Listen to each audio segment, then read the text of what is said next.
I was recently part of a discussion about creating viral content and the pressure that has existed for a long time and will for a long time about what it takes to create content that is viral so that it attracts more attention and exposure for the firm. Well, I want to talk about that today. I have 4 ideas for you that you might want to take into consideration when you're thinking about trying to create viral content. Well, welcome to Legal Marketing Minutes, where I share short bursts of current marketing news and advice. I'm your host, Nancy Myrland. If we haven't met, I'm a marketing and business development advisor, and I specialize in content, social, and digital media for lawyers and legal marketers. Your time is valuable, so let's get started, okay? Well, creating viral videos and other content has been desirable for many for a very long time. I mean, who wouldn't want their content to go viral? Well, today, let's discuss 4 important points about viral posts and other content that you will want to take into consideration when you're talking about creating viral content.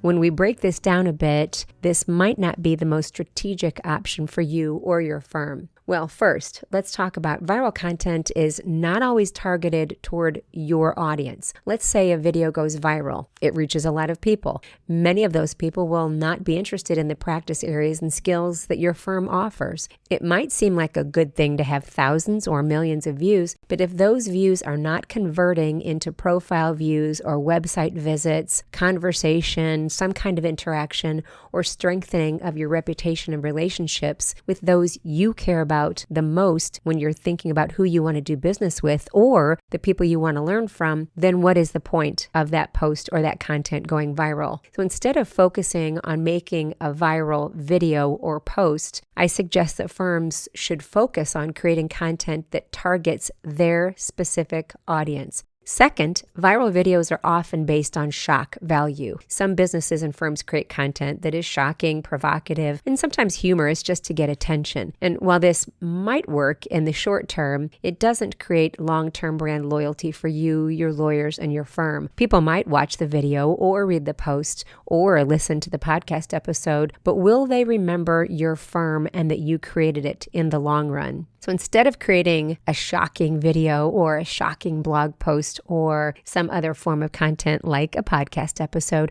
why not focus on creating content that showcases what is unique to you, what it is that you have to offer your clients and potential clients, something that makes you different than others. Third, remember that viral videos can be one-hit wonders. Just because a video goes viral, that doesn't mean that you and your firm will continue to get thousands or millions of views on every video you create.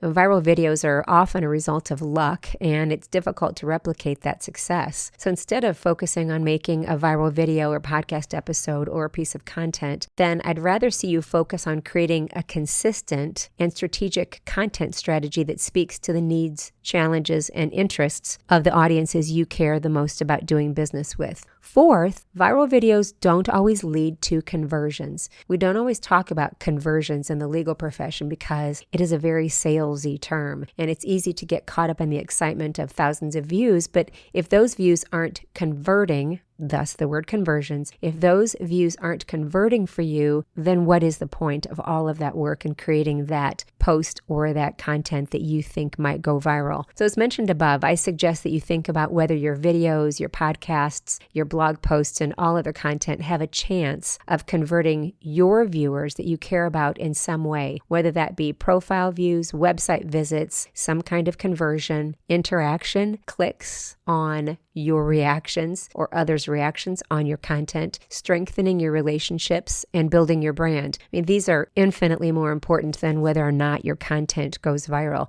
So instead of focusing on making viral content, you might want to spend your valuable time creating targeted, consistent, and conversion-focused content that resonates with your intended audiences, those people you care the most about doing business with or learning from. When you do this, you'll find that it builds your reputation and your relationships, and those 2 things definitely contribute to building your practice. Well, thank you so much for spending a few legal marketing minutes with me. I know your time is valuable, so I always appreciate you spending a few of those minutes right here with me. Until next time, I'm Nancy Myrland. Take care.